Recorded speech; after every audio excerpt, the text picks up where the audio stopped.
Hello and welcome back, or welcome if you're new here. If you're new here, my name is Elena. I'm the homeschooling mama to 3 kiddos. Here on the channel, we talk about everything from homeschooling to homemaking, all the things in between, including books.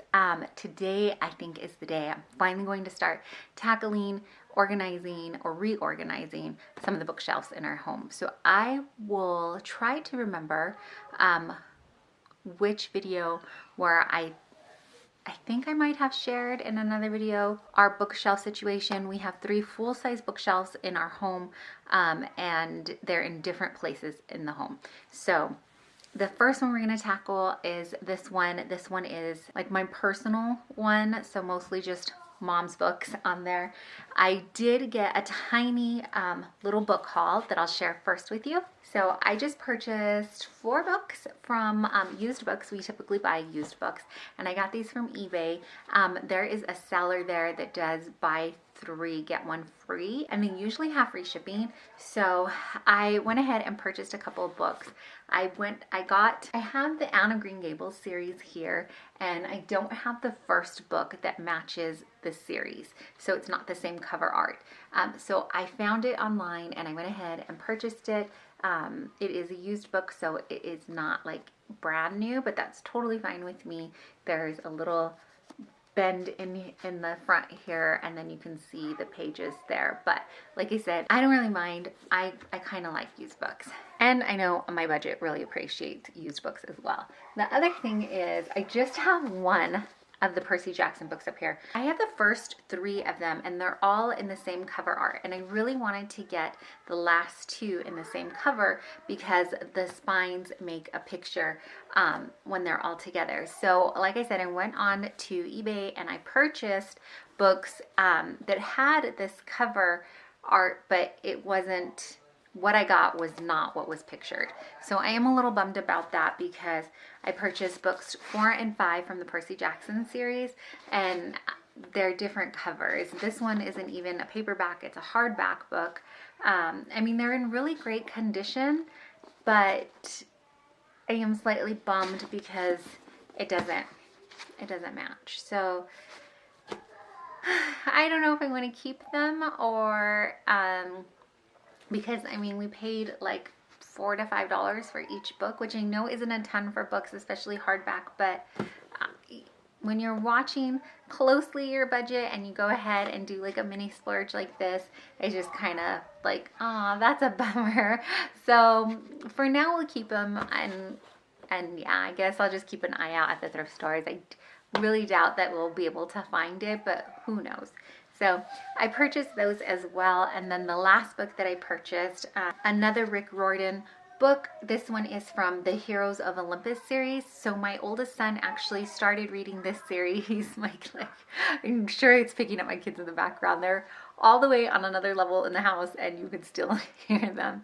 But like I said, they're happy sounds. So we're going to go with it. But my oldest son started reading the Heroes of Olympus series, and he read the first one from the library, and the library didn't have the second one. It's on hold for quite a while. So because I was buying the buy 3, get 1 free, they had this one in stock. And so I got this one for him. This is the second one, The Son of Neptune.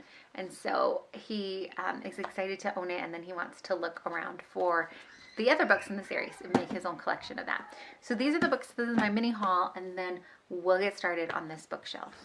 This may be a couple of day project because me, I'm a homeschooling mom. Sometimes you don't get to your projects as soon as you want to. So we'll maybe start today and then see where it takes us.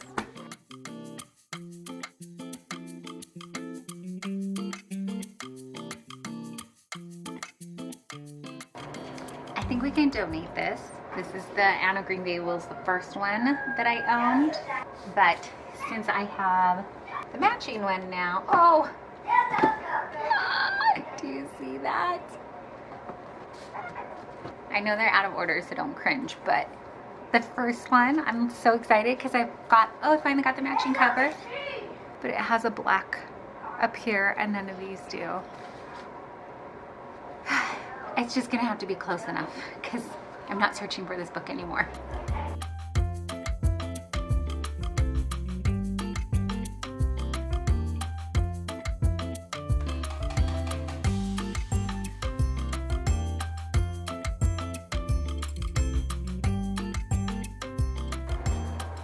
the inside of these books.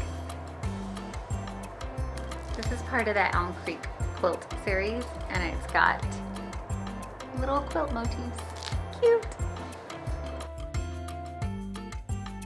So as you can see, I'm taking off the dust jackets to see if maybe I like it better that way, to make it just a smidge more cohesive, because it is a series of books, but I wasn't able to get every book with the matching cover. But this one was a used library book, and it's got the protective cover over. So when I go to peel it off, it's gonna like mess up the inside. So maybe, I don't know if I want to take it off. Let me see if I can do it gently.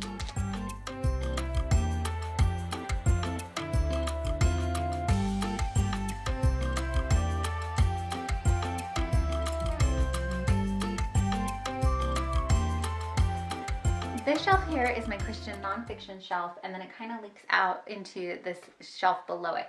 This year I set a soft goal of reading more off of this shelf. So what my plan is, ideally I'd like to read at least one of these books a month, but I don't want to rush myself to finish one if I'm really taking my time and soaking it in. So for instance, say that I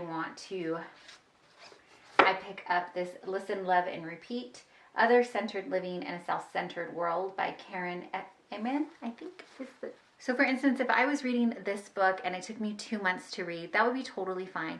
But when I was done, I wanted to immediately pick up the next book from the shelf. So I always want to be reading at least one of these books from the shelf. But because I can be kind of indecisive when it comes to this shelf, I'll look at it and be like, oh, that sounds good. Oh, I really wanted to read that. I really wanted to read all of these at some point. I think what I'm gonna do is turn these books around so they're facing this way. I originally had turned around the books I had read, and it was sadly like just these two. So what I'm gonna do is turn the books around that I have not read so that their spines are facing the back, and then blindly pick one, my next read. So let's get that done too.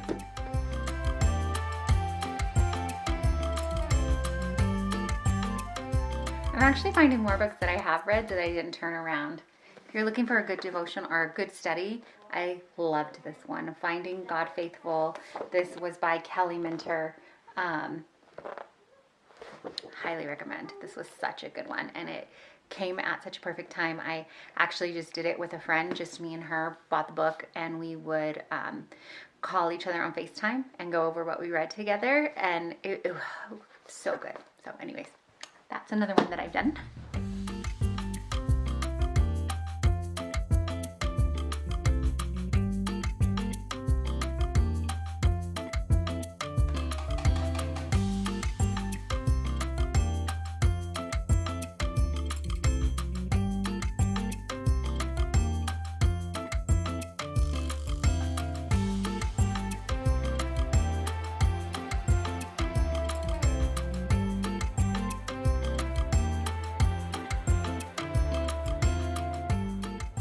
I have all kinds of treasures that are hidden. Whoa, almost dropped you there. That are hidden in my book here. So at my last full-time job that I worked when I was pregnant with my daughter, I had this little calendar with scriptures on it, and I had one that was saved in my books here. It's from Friday, March 9th, so whatever year that was, but Daniel 2:21, he controls the course of world events. He removes kings and sets up other kings. He gives wisdom to the wise and knowledge to the scholars. And that's the NLT translation. That was in there. And then an email I had printed out from one of my coworkers. It is from January 2012. So this might have been the year. But my friend was recommending a series of books to me. I printed out the email. I must have printed out the email so that I could go look for the books. There was a Barnes & Noble near where I worked, and he was recommending The Case for Christ the Lee Strobel series, The Case for Christ, The Case for Our Creator, The Case for Faith, and The Case for the Real Jesus. He's had only read The Case for Christ and thought it was really, really good. And so I actually know which book that is on here, and I have been wanting to read that apparently since 2012. So I'm glad that I saved that because it was really sweet to pick it up. I had it for some reason in my C.S. Lewis books. I might have had that though because I remember that same friend also recommended to me C.S. Lewis, The Screwtape Letters, and that was the first time I had read it, and it was one of the best books I've ever read, and I highly recommend it. I want to be reading that with my high schooler. We may not get to this year. We may have to wait till next year. But that is another great book if you've not read it. It is about two demons. One is writing to his uncle, asking for advice on his human charge. So he's trying to keep his human from Christ and from believing, and just the advice that his uncle Screwtape gives him in that, and we kind of get this view of the spiritual world, or what C.S. Lewis imagines may be part of what's happening. And so be forewarned if that's not something you feel, if you want to read it with your kids, that's not something that your kids are prepared for, but also if it's not something that you enjoy reading. But that was such a great book. And then this year I also read The Great Divorce by C.S. Lewis, and that's another book I'd absolutely love to get. But I also have The Mere Christianity and The Problem of Pain, and I've not read those yet. So I like having these three together because they semi-match, but I haven't read the other two, so I think I'm going to take these down. Do they fit? No, I have to take all three and put them in there. Oh, but now I've got this weird... I don't have too much wiggle room, because then I can already kind of tell which book is which, and I don't want to do that. My next thing that I'm going to do here, though, is kind of maybe move some books around. Like, I shouldn't keep these two together because I'll know exactly that they're C.S. Lewis books, so... Let me do it without looking, trying to close my eyes. Maybe that'll help a little. But I've read these, so these can go down here.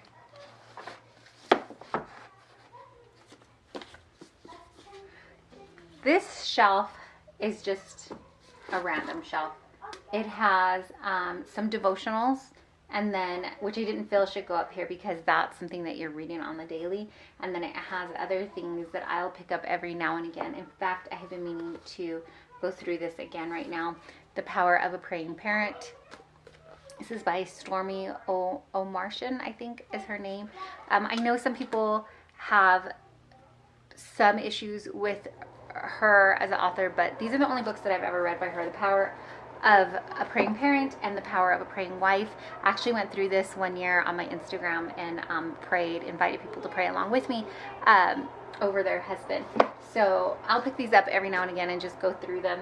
I also purchased The Power of Praying for Your Adult Children at Hobby Lobby. It was on the clearance rack, and so I picked it up there for when my kids are adults, and just to have that on there, just to have those prompts. So I'm going to put this one by my bedside for now. So like I said, this shelf here is kind of a mix-up of things. We've got some devotionals. We got things that are not like meant to be just sat down and read all through, like you pick it up one day and then you pick and you read the next chapter the next day, that type of thing, as well as books I've already read. And then I also have a couple of books from my mom that she sent me and I want to get to, but I haven't. I have some books for my oldest son that he recommended that I want to get to, and so those sit on my shelf instead of his because until I read them. And then I also have a couple of books that I've been going through very, very slowly. The Out of Sync Child, Recognizing and Coping with Sensory Processing Disorder. I'm working my way through a different book right now, so I want to finish that one before I pick this one back up. And The Sensory Child Gets Organized. So these are books that are on here that I really need to get read. So that's what this is. This is not one of those bookshelf organizations where I was going to do it by color, or it's not, I guess, your typical one, but this is how my brain works, and this bookshelf is just mine. So it makes sense for me. On the bottom shelf, I still got this pile of books that I bought. This one needs to go to my son's bookshelf. But I've decided for now, these Percy Jackson books, because they don't match, the spines don't match, and it really will, it's gonna irk me. I'm gonna put it in the bookshelf downstairs. We have one in our living room, and so I'll put that there for now, and hopefully not try to stare at it because the spines don't match. But I'll put them there, and then that's what will stay, but it won't be up here on this shelf. So for this bottom shelf, I did leave the puzzles and a couple of stationery things. It's just that it's going to be its home for now. And then I have like a gardening book, and then one of my study type Bibles, so it's a big, large one. And then I have extra room. That's kind of the point where I was going at earlier, is that I've noticed the top shelf here, I did go ahead and remove the book jacket covers, and I really like it. And I went ahead and laid some down because it didn't take up the full shelf. And then here, I kind of did the same thing. I have some series books, but like this, the Harry Potter series, I love that these line up and make another picture. And then I have a Harry Potter coloring book that my mom gave me for Christmas, so I just thought I would tuck that in here, there. And then here's the Anne of Green Gables. I put them this way because I don't know, I just kind of got used to them and I liked them like that.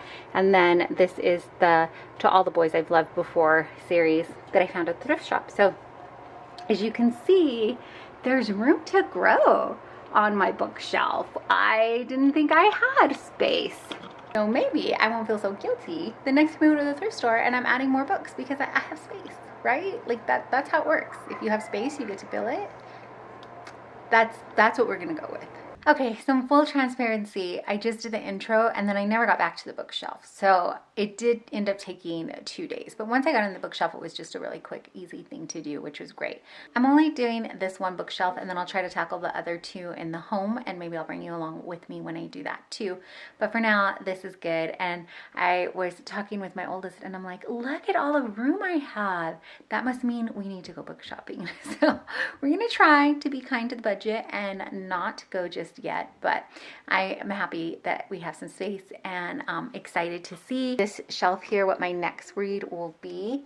I just finished up reading What If Love Is the Point, so I do need to pick out one more. I am very slowly going through Atomic Habits, but that's not a Christian nonfiction, so I feel like I get to add one of these books from this shelf here.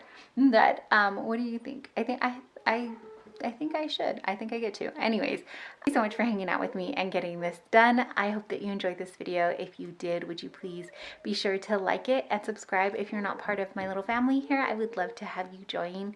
Thank you so much for watching. And as always, if you don't know, or if you just need a reminder, may I be the one to tell you you are deeply and truly loved and so appreciated. I really appreciate you taking your time out and spending it here with me. Thanks so much for watching.